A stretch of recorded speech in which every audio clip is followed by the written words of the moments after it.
L'Église adventiste du 7e jour en Guadeloupe, face à la pandémie, s'adapte et s'organise.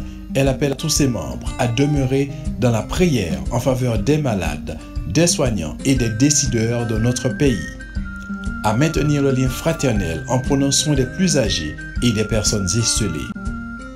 Bien sûr, respecter les consignes données par les autorités sanitaires. L'Église invite chacun à vivre cette expérience de confinement comme une opportunité de croissance spirituelle et de service au prochain. Soyons attentifs au rendez-vous sur Radio Vie Meilleure 93.3 et sur sa chaîne YouTube. Vous êtes nombreux à vouloir retourner votre dîme et vos offrandes. L'Église vous propose 3 possibilités. Si vous souhaitez le faire par chèque, libellez votre chèque à l'ordre de FACSA. Sur feuille libre, inscrivez votre nom, prénom, section locale et la répartition dîmes et offrandes. Puis envoyez à Église adventiste du 7e jour de la Guadeloupe, boîte postale 05 97 181 Les Abîmes, CEDEX.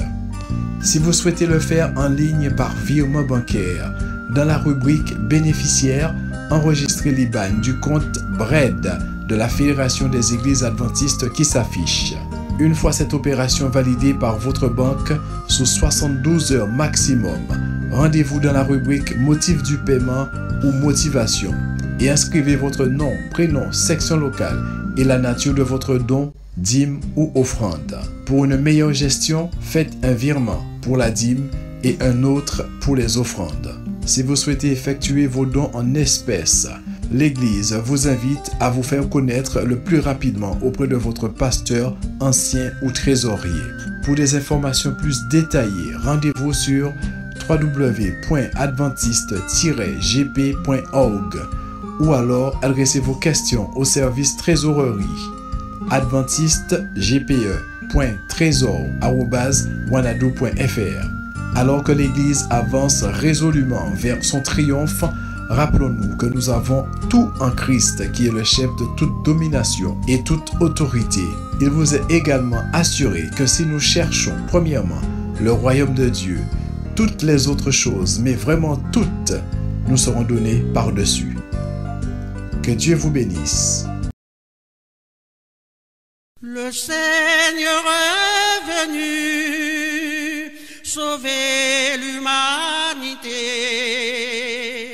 et puis il est monté à la droite de son Père.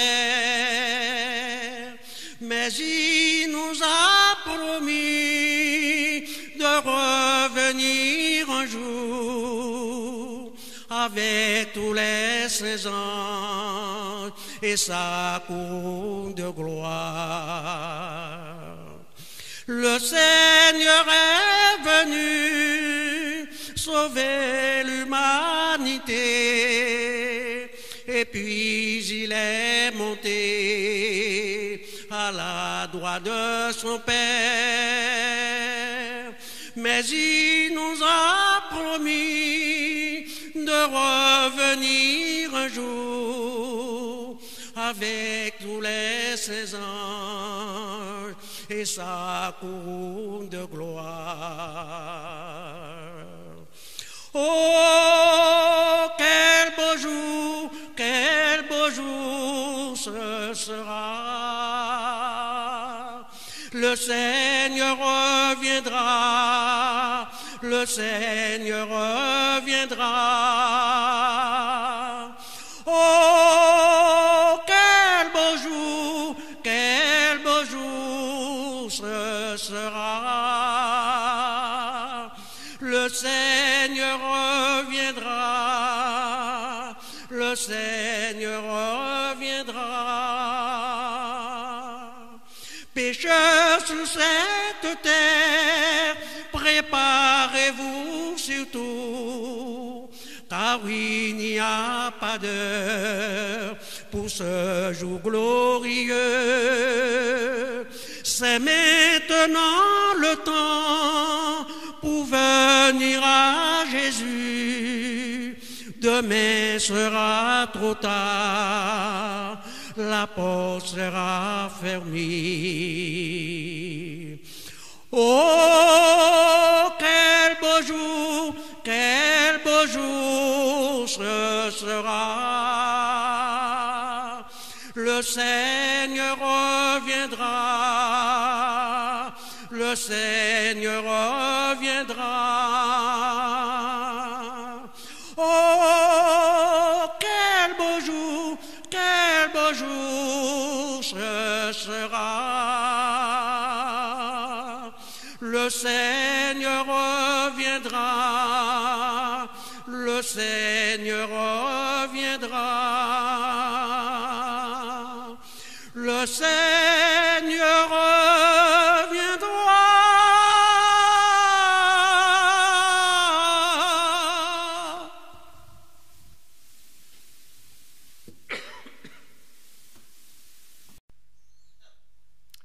Bonsoir à tous, chers frères et sœurs. Nous voici réunis en ce soir pour ce moment de partage, ce moment où nous allons parler bien sûr de Dieu, parler de Dieu. Donc le sujet que bien sûr le Seigneur m'a inspiré pour ce soir, c'est bien sûr l'actualité présente, celle du déconfinement. Nous sommes arrivés aujourd'hui dans une situation telle que nous ne pouvons que poser les regards sur Dieu seul. C'est pour cela, je vous invite, tout un chacun, à ce que nous puissions être attentifs à tout ce qui sera dit en ce soir, non pas moi, mais de la part de Dieu. Avant tout, nous allons prier.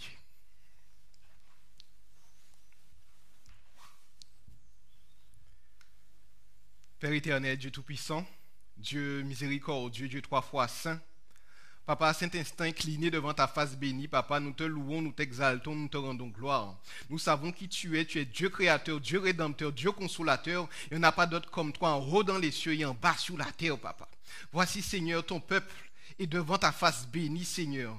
Nous souhaitons que tu puisses nous parler, Papa. Nous souhaitons que tu puisses nous enseigner. Nous souhaitons, Seigneur, que tu puisses toucher notre cœur, Seigneur, afin que nous puissions comprendre réellement, Seigneur, ce que tu attends de nous, Seigneur. Vas-y, Seigneur, utilise-moi, Seigneur. Permets que je sois un instrument puissant entre tes mains, Seigneur, afin que ta gloire puisse éclater, mais que je puisse toujours diminuer et que toi, tu puisses croître, Papa. Manifeste ta présence, ta puissance, ta magnificence, Papa, et permets que tout ce qui sera dit, Papa, vienne directement du Père, du Fils et du Saint-Esprit, Papa. Encore merci pour tout ce que tu permets pour tes enfants, Seigneur, qui sont à l'écoute. Nous t'avons prié au nom de ton Fils Jésus et pour ta gloire éternelle.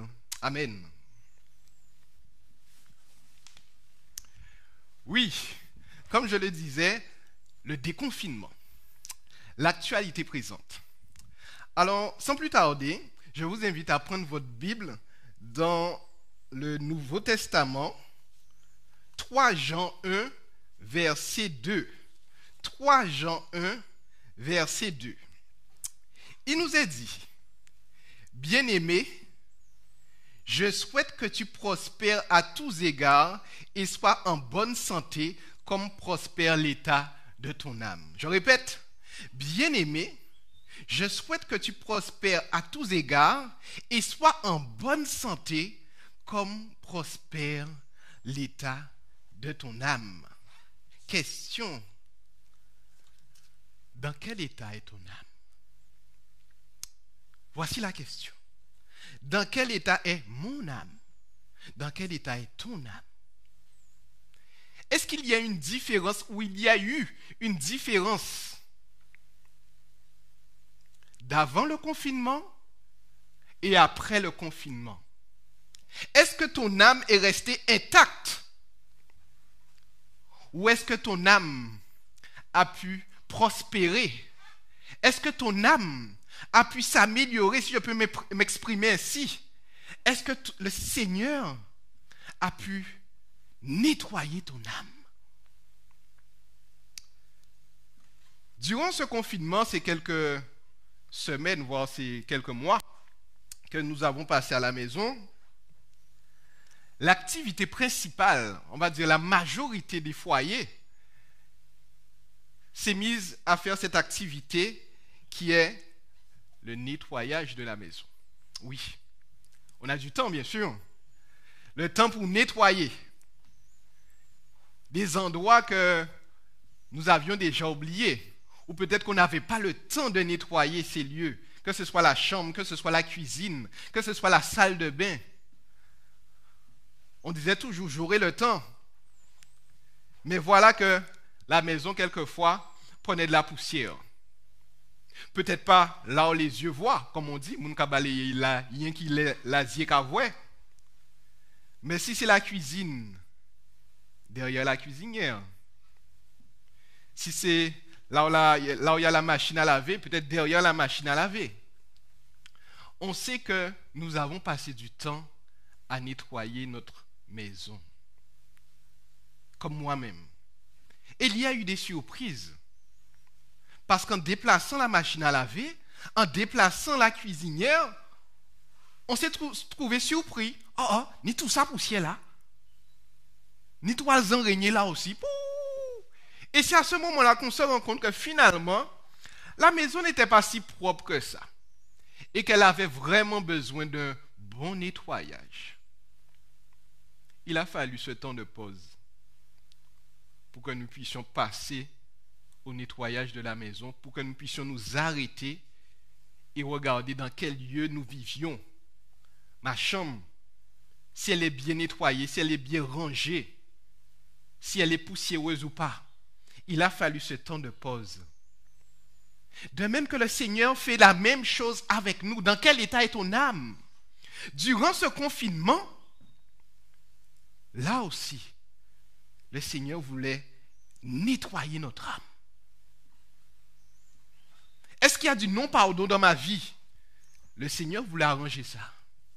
Non, mon fait mon bitin depuis combien d'années? J'arrive pas à passer là-dessus. Oui, durant ce confinement, le Seigneur voulait que je puisse pardonner. Il y a de l'impudicité dans ma vie. Oui, durant le confinement, le Seigneur voulait arranger cette histoire, solutionner ce problème. Le Seigneur voulait rentrer dans chaque pièce de mon âme. La salle de bain, ni crasse, baignoire la salle, douche la salle. Tous les jours, nous avons baigné en ça. Nous pas avoir ça le même. Ou peut-être nous avons dit, bon, c'est pas grave, empressé. Mais aujourd'hui, là, dans la salle de bain de mon âme, le Seigneur m'a dit, voilà, on s'arrête là. Tous les jours, tu viens te baigner là. C'est sale. Moi, je suis un Dieu saint. Je veux que ton âme soit nette, soit clean, soit propre. Le Seigneur veut nettoyer notre âme. Dans quel état est mon âme? Dans quel état est mon âme maintenant, à l'heure du déconfinement? Car bien sûr, oui, à l'heure du confinement, je sais que mon âme était dans un piteux état. Mais est-ce que le travail a été réalisé? Est-ce que j'ai pu laisser le Seigneur travailler dans ma vie? Est-ce que je l'ai laissé rentrer dans la chambre, me montrer les toiles d'araignée? Est-ce que je l'ai laissé rentrer dans la cuisine pour montrer, moi, oh là, toutes ces ravettes là, est-ce que je l'ai laissé rentrer dans ma maison, dans mon foyer, afin qu'il puisse faire le ménage, qu'il puisse purifier mon âme? Ce n'est pas par hasard que le Seigneur permet toutes ces choses. Il y a une leçon à tirer à toutes nos difficultés. Il y a une bénédiction à tirer à toutes ces difficultés. Est-ce que je ressors plus fort? Ou est-ce que j'ai passé mon temps à salir encore plus la maison? Est-ce que j'ai passé mon temps à négliger la parole de Dieu? Oui, c'est cela. On parle de nettoyage, mais le plus essentiel, c'est ça. Ma relation avec Dieu. Est-ce que j'ai laissé Dieu me parler? Est-ce que j'ai laissé Dieu m'instruire? Est-ce que j'ai laissé Dieu m'enseigner? Est-ce que j'ai laissé Dieu ouvrir mes yeux, faire le voile tomber? Oui. C'est quand tu pousses la cuisinière que tu vois qu'il y a tant de saleté derrière la cuisinière. Ouais. On n'aurait jamais imaginé que la cuisine était aussi sale que ça. C'est quand tu vas dans le garage que tu pousses des meubles, tu pousses des armoires. On va dire, mais il y a une pièce longtemps qu'à chercher pièce là. Ça derrière moi là. Il a fallu ce temps de pause pour que le Seigneur puisse réagencer toutes ces choses-là et qu'il puisse ouvrir nos yeux afin que nous puissions voir clair. afin que nous puissions pardonner, afin que nous puissions quitter l'impudicité, afin que nous puissions revenir sur des sentiers. Le premier sentier, le chemin qui mène à la vie éternelle, Jésus-Christ. On a besoin de cela. Si ce n'est pas encore fait, si ça n'a pas été fait, il n'est pas trop tard, bien sûr. Mais l'objectif de Dieu, c'est bien que nous puissions sortir grandis spirituellement parlant. Ma relation avec mon épouse, ma relation avec mes enfants, toute la journée, en cas travailler, en cas monter, en cas descendre, en pas ni temps pour ces petits mounons, en pas ni temps pour madame là. Boum, là au prix. 2 mois, confiné dans la maison. Le Seigneur permet que tu puisses avoir une relation durable, une relation fixe, une relation spirituelle avec ton foyer, avec tes enfants, avec ton épouse. Que vous soyez connectés dans la prière, pour que vous puissiez apprendre c'est quoi prier en famille.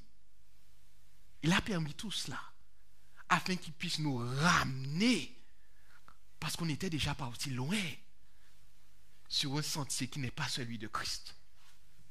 Nous avons besoin de cela. Nous avons besoin de cela. Et on voit que tout un chacun, rester dans une situation de péché, c'est grave. C'est très grave. Il y a quelque temps de cela, le Seigneur m'a permis de faire une expérience qui moi-même m'a troublé. Et à force d'y repenser, je dis, waouh, le Seigneur est tout puissant même. C'était un vendredi après-midi, à l'heure où je travaillais. J'étais en CDD et je n'avais pas de véhicule pour travailler. Donc, un frère m'a passé son véhicule. Pendant toute la semaine, il m'a passé son véhicule. Et le vendredi après-midi, je dois lui remettre son véhicule. Mais je me dis, mais non, mais j'ai utilisé la voiture du frère pendant toute la semaine. Avant de lui remettre son véhicule, il faut passer de l'eau en l'auto là. Parce que le frère va amener d'autres personnes à l'église, il faut en baigner l'auto clean quand même. Donc, on va porter mon œuvre, on va nettoyer l'auto là. Et pendant que je nettoie la voiture, sous la voiture, qu'est-ce que je vois? Un chaton. Un chaton sous la voiture. Mais je vous avoue que le chaton, il était, comment je peux dire ça? En piteux état. Il était sale, maigrichon. On voit bien qu'il a perdu sa mère. Mais la première réaction, lorsque je l'ai vu, je lui ai dit, toi, tu es arrivé dans la maison de l'enfant de Dieu, tu es sauvé. Tu es arrivé dans la maison de Dieu, tu es sauvé. Et ce jour-là, j'avais fait des dombrés. Donc j'ai couru, j'ai pris un petit bol et j'ai mis des dombrés pour lui. Je lui ai dit, tiens, mange. Et je suis retourné à mon ouvrage, je nettoie la voiture. Je retourne auprès du chat. Je vois qu'il n'a rien mangé. Je dis, mais comment? J'ai dit, bon, je vais prendre du lait alors. Emporter mon œuvre, j'ai mis du lait pour lui. Et je suis retourné à mon ouvrage. Entre-temps, le chaton n'a rien bu. Et je me dis, mais comment? Finalement, c'est pas parce que tu es arrivé dans la maison de l'enfant de Dieu que tu seras sauvé. Si tu ne te nourris pas, tu seras perdu. Et finalement, j'ai dû assister le chat, entre guillemets, un peu le forcer pour qu'il puisse boire du lait. Et il a bu un peu de lait. Suite à cela, j'ai informé ma compagne, mon épouse, qui n'était pas encore mon épouse à ce temps-là. Je lui ai informé, je lui ai dit, mais voici, j'ai récupéré un chat, un petit chaton, peut-être qu'il va te plaire. Et le vendredi soir en question, mon épouse est venue et elle a fait quelque chose d'extraordinaire. Elle a nettoyé le chat. Il venait avec coton-tige, avec sérum physiologique. Il commençait par ces coton-tiges aux oreilles à bête là. Tout côté à corps à bête là, il nettoyait le chat là. Le chat était beau à voir et sentait bon. On dit, poi. Moi-même, j'aurais jamais pu faire quelque chose de pareil. J'ai dit, gloire à Dieu. Suite à cela, à un moment donné, le sabbat après-midi maintenant, on s'est mis à jouer avec le chat. On lui a même donné un nom, le nom de Joas. Joas, c'est le premier roi d'Israël, le plus jeune roi d'Israël. Il a été nommé roi à 7 ans, à l'âge de 7 ans. On lui a donné le nom de Joas. Et on s'est mis à jouer avec lui. On jouait avec le chat. À un moment donné, on a bien vu une petite mouche tourner autour de lui, mais on ne s'est pas préoccupé. Et on s'est mis à jouer avec lui, à jouer avec lui. Et le samedi soir, maintenant, on est toujours en train de jouer avec lui. Mon épouse se met à crier un cri, à pousser un cri, mais un cri strident. Elle me dit, Michael, viens voir. Je dis, qu'est-ce qu'il y a? Et elle me montre le chaton. Sous la patte du chaton, il y a un énorme trou. Et dans ce trou-là, lorsqu'on regarde, on voit qu'il y a plein de vers. C'était dégueulasse. Oui, je vous l'avoue. Et à ce moment-là, on s'est dit, qu'est-ce qu'on va faire? Mais on était vraiment, ça nous a touchés. La première chose qui venait à notre esprit, c'est de mettre un peu d'alcool à 60 degrés dans la blessure, dans le trou béant, pour tuer les vers, bien sûr. Lorsqu'on a mis l'alcool dans le trou béant, le chat sautait de douleur. Il sautait même. Et le chat souffrait, il se tordait dans tous les sens. À tel point que mon épouse s'est mis à pleurer, tellement que c'était fort.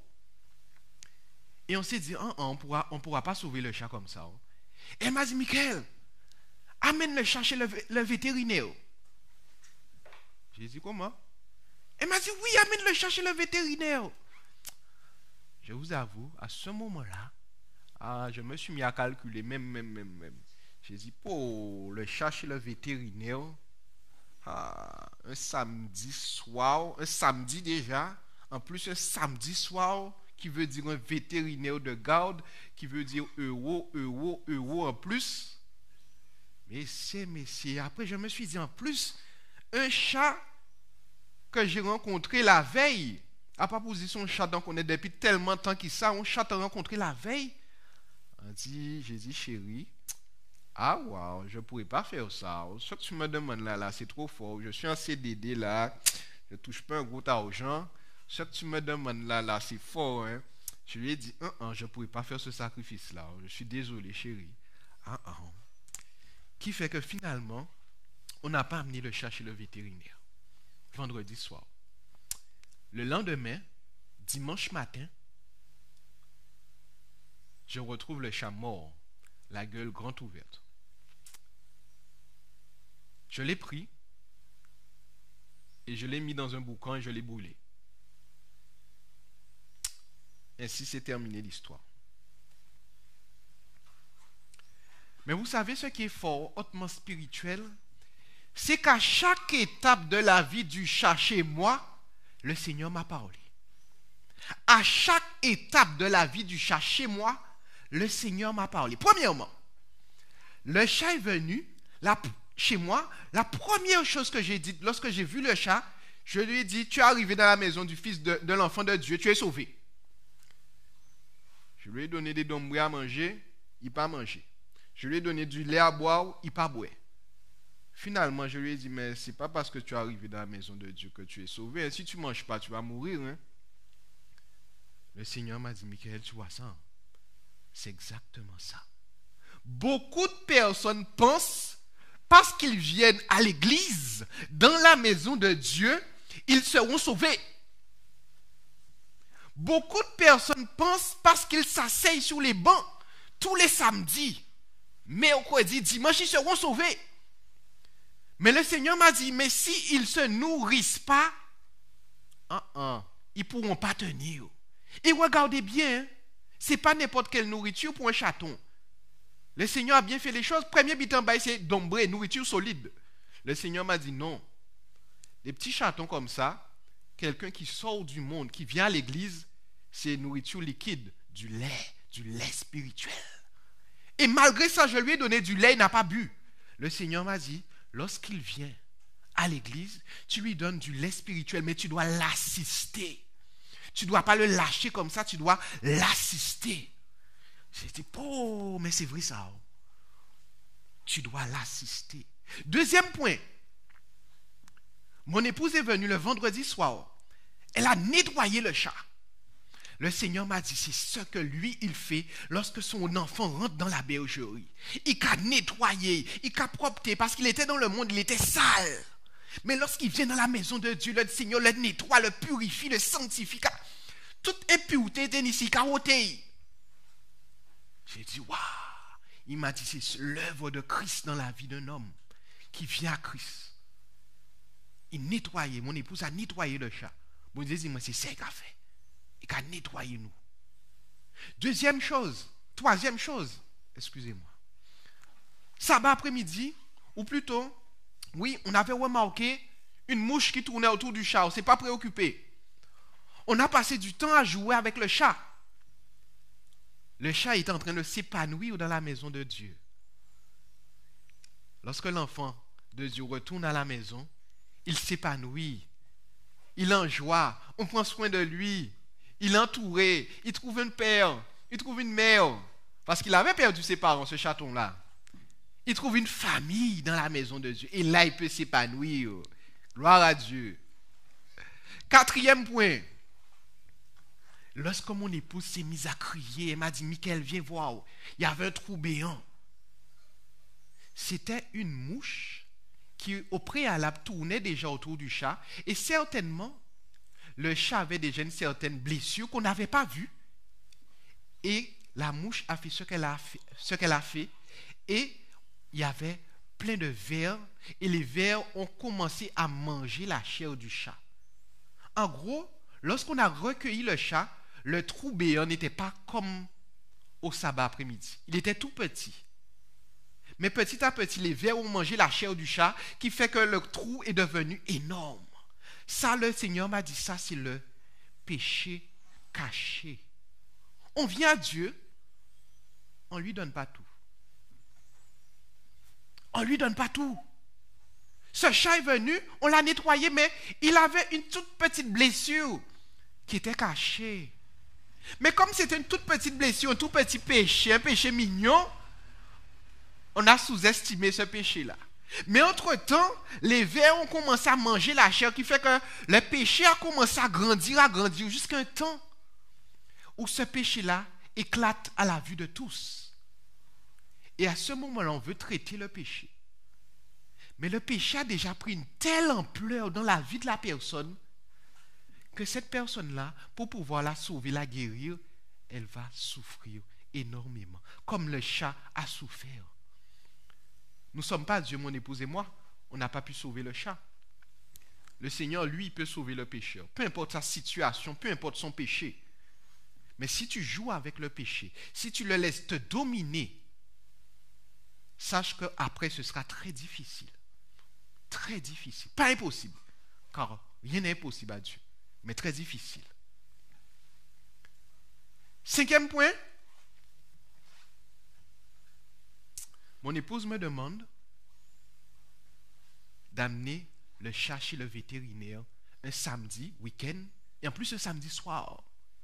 J'ai dit à mon épouse, je ne ferai pas, et ce sont mes mots, je lui ai dit, je ne ferai pas ce sacrifice.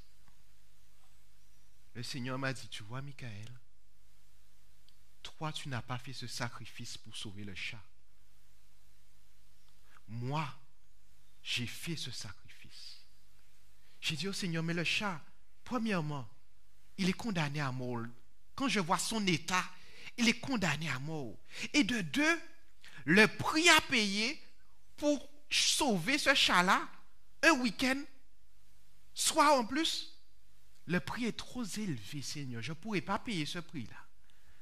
Le Seigneur m'a dit, tu vois, le prix était très élevé pour moi aussi. Mais je l'ai payé à la croix du Calvaire. Je n'ai pas hésité un instant. Quoiqu'il était très élevé, mais je n'ai pas hésité un instant à payer ce prix-là afin que toi, tu puisses avoir droit à la vie éternelle. En vient tout petit. Parce que le Seigneur me montre mon état, il me dit, voilà, ce que tu refuses de faire, moi je l'ai fait pour toi.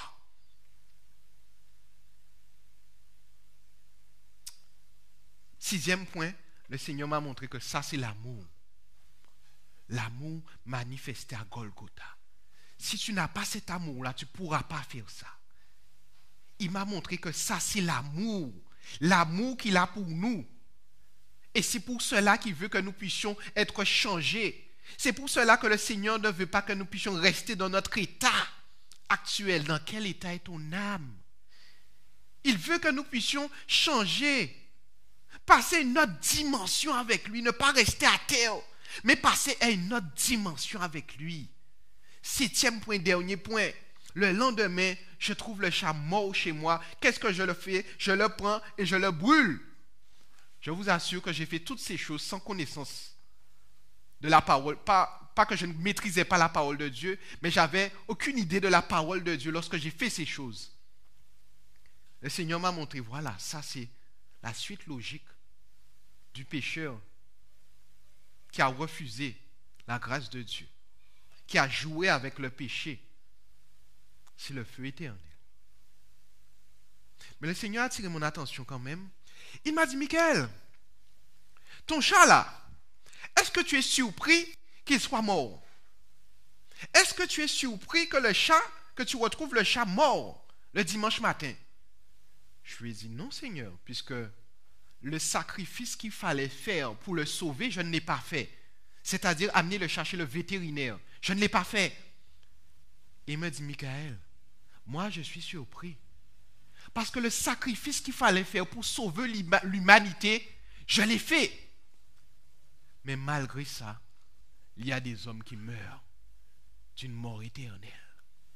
Le sacrifice qu'il fallait faire pour sauver l'humanité, Dieu l'a fait.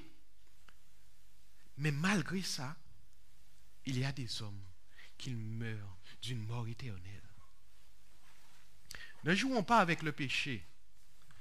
Si le Seigneur permet certaines choses dans nos vies, c'est pour que nous puissions croître. C'est pour que nous puissions grandir. C'est pour que nous puissions passer d'une dimension à une autre, d'une relation, pour que nous puissions augmenter notre relation avec lui. Passer du lait spirituel à la nourriture solide. C'est ce que le Seigneur attend. Une autre dimension avec Dieu. J'ai dit gloire à Dieu. Même dans les faits de tous les jours, tu nous instruis, tu nous enseignes. Et c'est toi qui es le Tout-Puissant. Je voudrais partager un autre passage avec vous. Dans Éphésiens 6, bien sûr, on connaît particulièrement ce passage. Il est parlé d'armes spirituelles. Les armes spirituelles du chrétien. Nous en avons besoin. À l'heure du déconfinement, il est préconisé, bien sûr, les gestes barrières. Il est préconisé, dans certaines situations, le masque obligatoire. Toutes sortes de protections terrestres. Mais le Seigneur, lui, il a une protection céleste.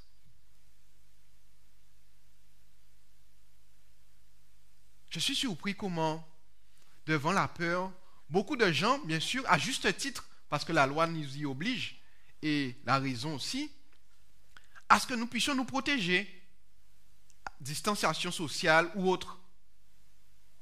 Mais depuis la nuit des temps, le Seigneur nous a donné une protection. Les armes spirituelles du chrétien. Éphésiens 6, versets 10 à 18, je m'en vais lire. Au reste, fortifiez-vous dans le Seigneur et par sa force toute puissante. Revêtez-vous de toutes les armes de Dieu afin de pouvoir tenir ferme contre les ruses du diable.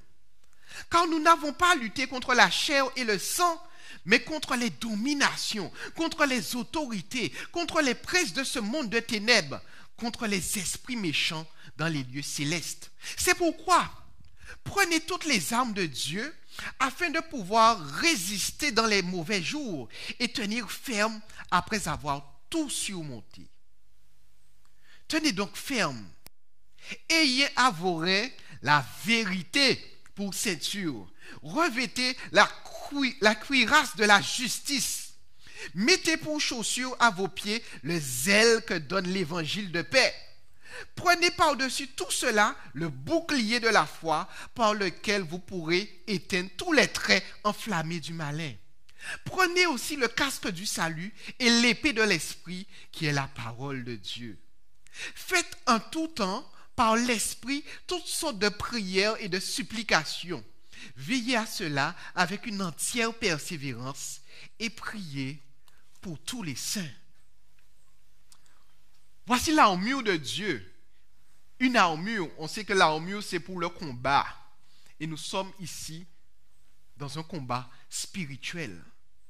L'homme a donné ses directives terrestres, mais Dieu a donné ses directives aussi célestes.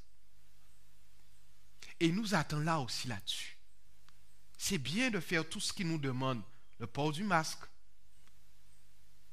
distanciation physique ou autre. Mais c'est encore mieux d'avoir cette armure-là, cette armure céleste. Car avec cette armure céleste, tu pourras tenir ferme contre les ruses du diable. Tu resteras ancré en Christ, enraciné dans la présence de Dieu. Durant le confinement, le Seigneur m'a permis de faire là aussi plusieurs expériences, notamment celle-ci. Nous savons que c'est assez difficile durant le confinement de pouvoir s'approvisionner en fruits et légumes. Donc certains organismes ont mis en place une vente de produits, de fruits et légumes en gros. Et mon épouse et moi, nous sommes dirigés vers l'un de ces organismes où on pouvait récupérer des cabas de fruits et légumes. Alors la première fois que je m'y suis conduit, il proposait un cabas de fruits et légumes pour 15 € et une pastèque pour 5 €. Lorsque j'ai vu ça, j'ai dit, mais je vais prendre ça. Le cabas à 15 € et la pastèque à 5 €. Donc ça fait 20 €. Je me suis orienté vers le vendeur. Je lui ai dit, voici ce que je veux. Il m'a dit 20 €. J'ai payé. Et avant de partir, je lui ai dit, que la paix et la grâce de Dieu reposent sur vous. Il m'a regardé. Et il m'a dit, merci, merci monsieur, merci. Et je suis parti. La semaine suivante, je reviens encore. Je dis la même chose. C'est le même vendeur. Je lui dis, je veux un cabas de fruits et légumes à 15 € et une pastèque à 5 €. Il me dit, ça fait 20 €. Et je paye. Et avant de partir, même chose, je lui dis, que la paix et la grâce de Dieu reposent sur vous. Il m'a regardé. Il m'a dit, merci, merci monsieur. Mais ça fait la deuxième fois. Je n'ai pas oublié. J'ai pas oublié. Ça fait la deuxième fois que vous me donnez cette bénédiction. Merci monsieur, merci monsieur. Et lorsqu'il m'a dit ça, ça m'a touché. Le fait qu'il me dise qu'il n'a pas oublié. Et j'ai quitté le lieu, j'étais en joie. Le Seigneur a mis une joie dans mon cœur pour me montrer que ça ne passe pas inaperçu et ça a de l'effet sur les gens. La troisième semaine, je reviens. Et lors de cette troisième semaine, il proposait un produit supplémentaire qui est un carton de fruits uniquement. Donc je me suis proposé de prendre un cabas de fruits et légumes à 15 € plus une pastèque à 5 € et un carton de fruits uniquement à 10 €. Donc en tout ça fait 30 €. Donc je dis au monsieur, voici ce que je veux, le même vendeur, un cabas, un fruits et légumes, une pastèque à 5 € et le carton de fruits uniquement à 10 €. Il me dit, d'accord, il n'y a pas de souci, ça fait 25 €. Je me dis, mais ce n'est pas ce que j'avais calculé, d'après moi. J'essaie de réfléchir, de calculer dans mon esprit, je n'arrive pas. Mais je suis sûr que ce n'est pas ce que j'avais calculé au préalable. Il est en train de charger dans la voiture. Il m'a dit, ça fait 25 €. Après, c'est réfléchir. Je me dis, mais à pas santé calculer, d'après moi. Mais comme s'il y a un blocage, mon esprit est embrouillé. À ce moment-là, je n'arrive pas à réfléchir. Et la troisième fois, avant de payer, il me dit, un cabas de fruits et légumes à 15 €, une pastèque à 5 €, un carton de fruits et légumes un carton de fruits uniquement à 10 €, ça fait 25 €. Je lui ai dit, oui, ça fait 25 €. Et j'ai payé. Et je suis parti. Mais environ 300 mètres à 400 mètres plus loin, C'est comme s'il y a un éclair qui revient dans mon esprit. Boum! Un flash. Michael, ça ne fait pas 25 euros, ça fait 30 euros. On dit, oui. Je suis dans la voiture, j'ai ralenti, je me suis mis à côté. Je dis, mais c'est vrai. Ça ne fait pas 25 euros, ça fait 30 euros. Mais à ce moment-là, ça a dit, quand qu'a fait? Un j'ai parti. Et un j'ai payé. Et à ce moment-là, je suis en train de réfléchir. On a dit, à pas pour dire un couillonné. Pour un monde, c'est ça, Michel a dit, moi 25 euros, on a payé 25 euros là.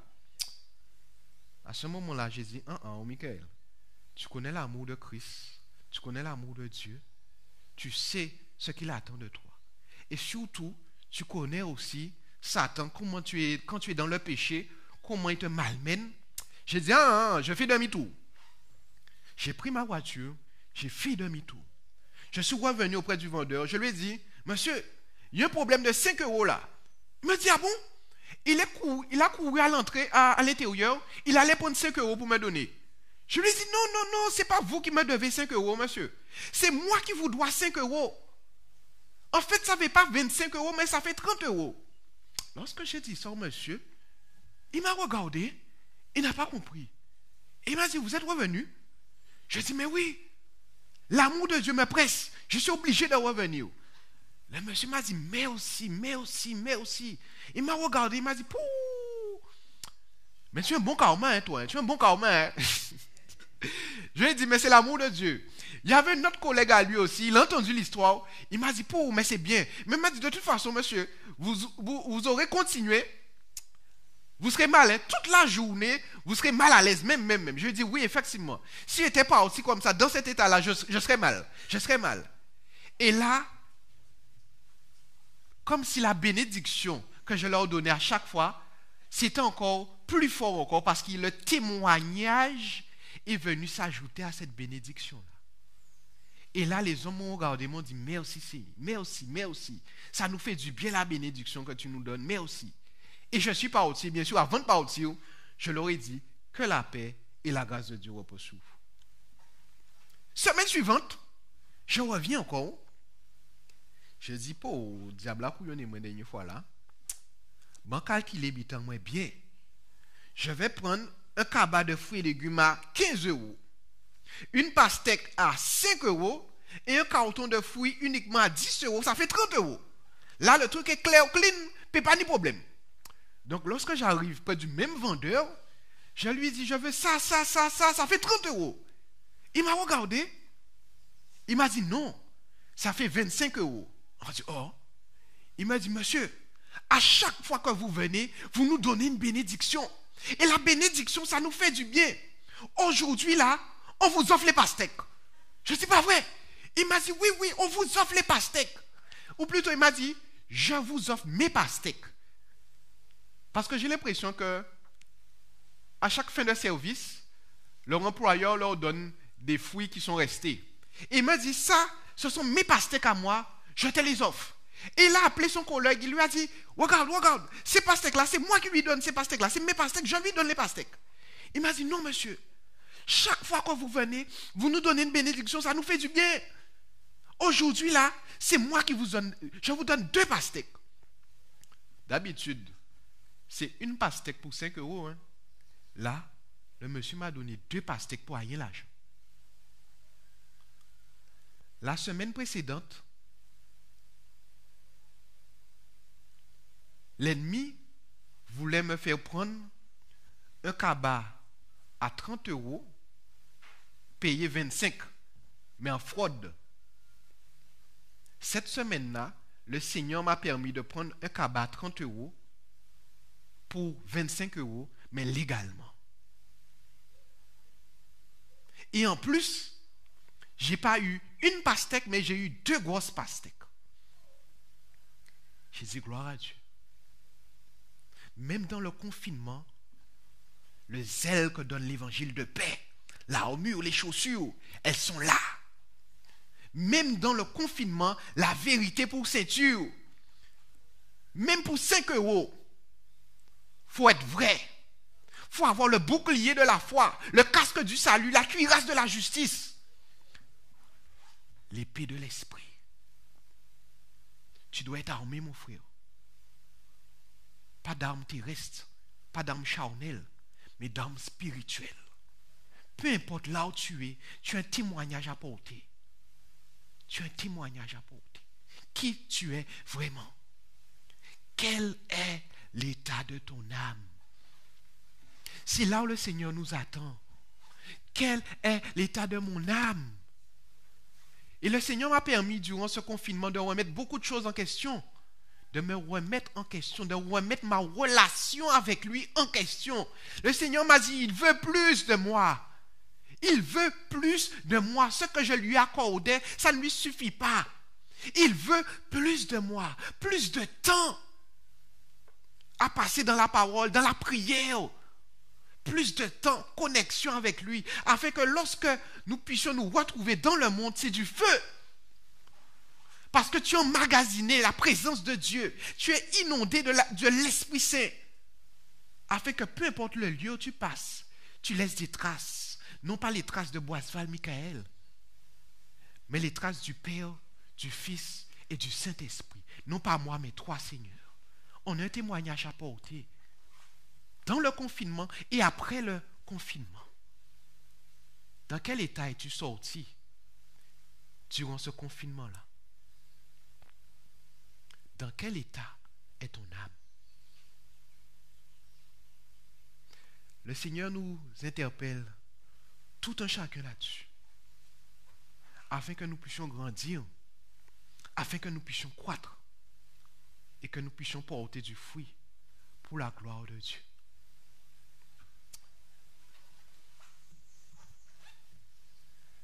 3 Jean, chapitre 1, verset 2.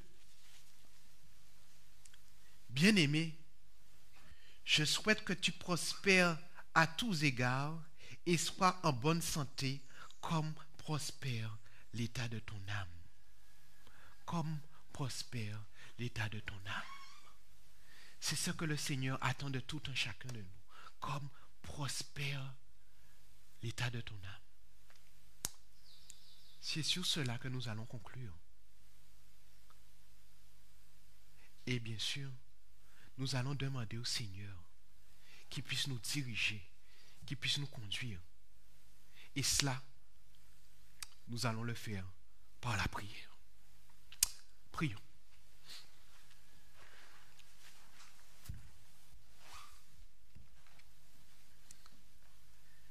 Père éternel, Dieu Tout-Puissant, Dieu miséricordieux, Dieu 3 fois saint, toi, papa, qui as installé ton trône dans les hauts cieux, tu as le regard fixé sur nous à cet instant, papa.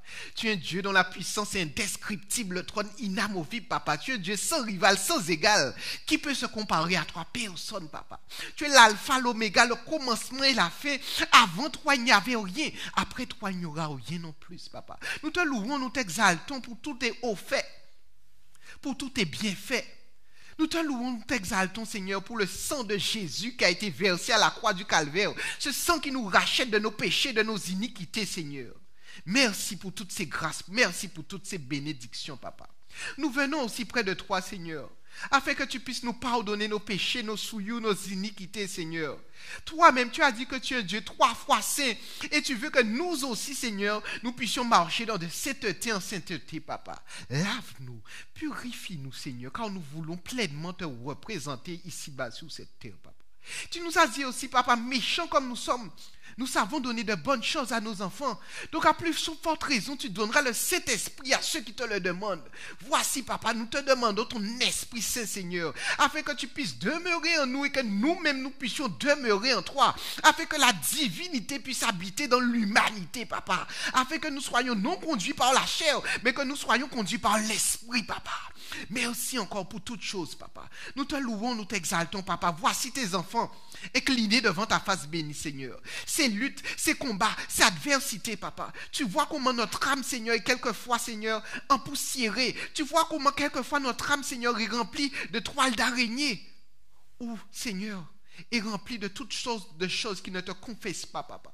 Mais aujourd'hui, papa, nous te remettons notre âme, Seigneur. Lave-nous, purifie-nous, Seigneur. Si tu vois que l'ennemi de nos âmes, Seigneur, a mis des chaînes sur nous, si tu vois que l'ennemi de nos âmes a mis des liens sur nous, papa, nous te demandons dans le nom de Jésus-Christ de Nazareth que tu puisses briser toute chaîne, que tu puisses briser tout lien dans le nom de Jésus-Christ de Nazareth, papa. Que tu puisses anéantir toute puissance démoniaque, satanique, Seigneur, et que tu puisses les renvoyer liés dans des lieux arides. Pénètre, Seigneur, dans nos foyers, pénètre dans nos maisons, Seigneur. Viens toucher les époux, viens toucher les épouses, viens toucher les enfants, papa. Viens toucher, Seigneur, chaque membre du foyer, Seigneur, afin que tu puisses inonder, Seigneur, notre maison de ta présence, Seigneur. Afin que tout un chacun, dans nos activités, dans notre comportement, dans notre caractère, Seigneur, nous puissions élever, glorifier ton Saint-Nom, papa. Nous te prions aussi pour notre Église, Seigneur. Tu connais le combat, Seigneur. Mais permets que cette église, Seigneur, puisse se préparer afin qu'elle soit belle, afin qu'elle puisse resplendir et afin qu'elle soit dans la vérité, afin que lorsque tu te présenteras, Seigneur, ce sera la joie, Seigneur, et que personne ne soit laissé sous le chaos, papa.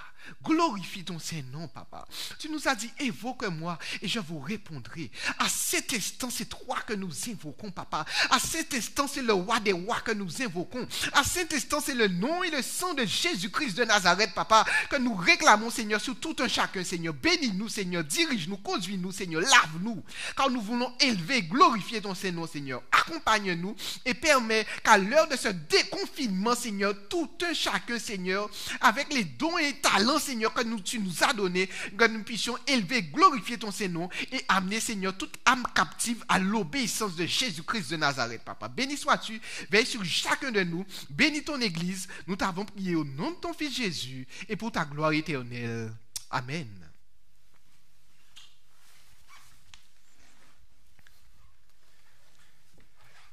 Que la paix et la grâce de Dieu reposent sur chacun de nous. Amen.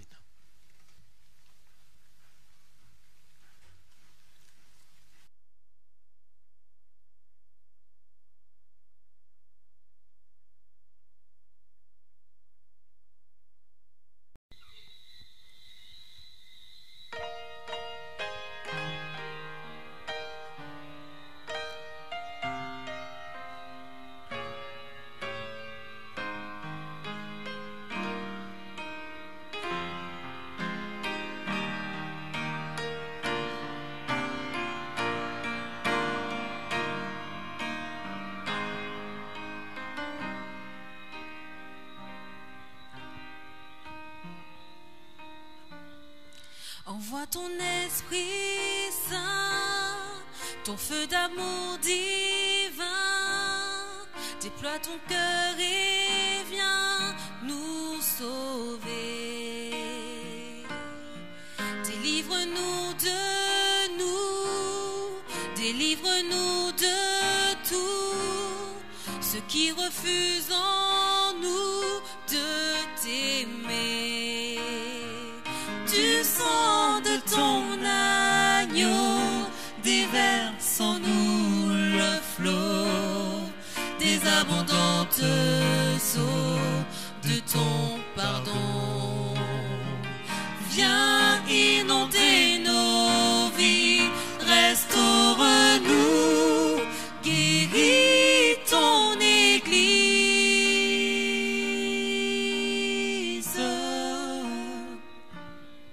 Reçois de nous, Seigneur, le chant de notre cœur, du lieu où tu demeures, réponds-nous, par plus d'amour encore, plus puissant et plus fort, viens sanctifier ton corps, parle-nous. Du sang de ton agneau, déverse en nous le flot des abondantes eaux de ton pardon. Viens inonder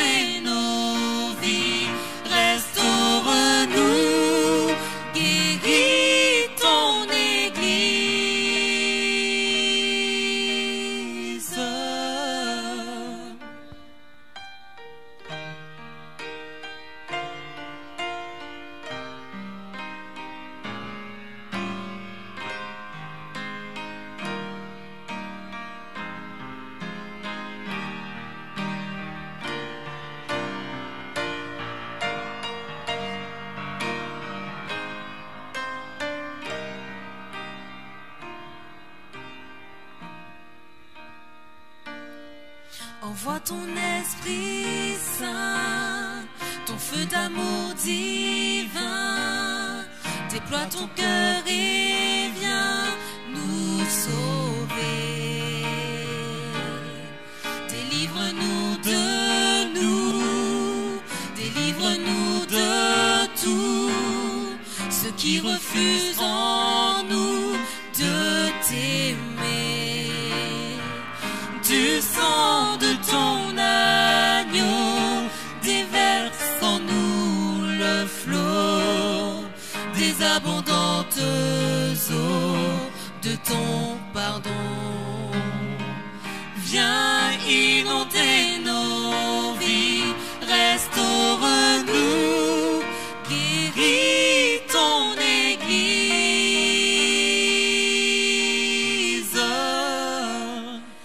Du sang de ton agneau déverse en nous le flot des abondantes eaux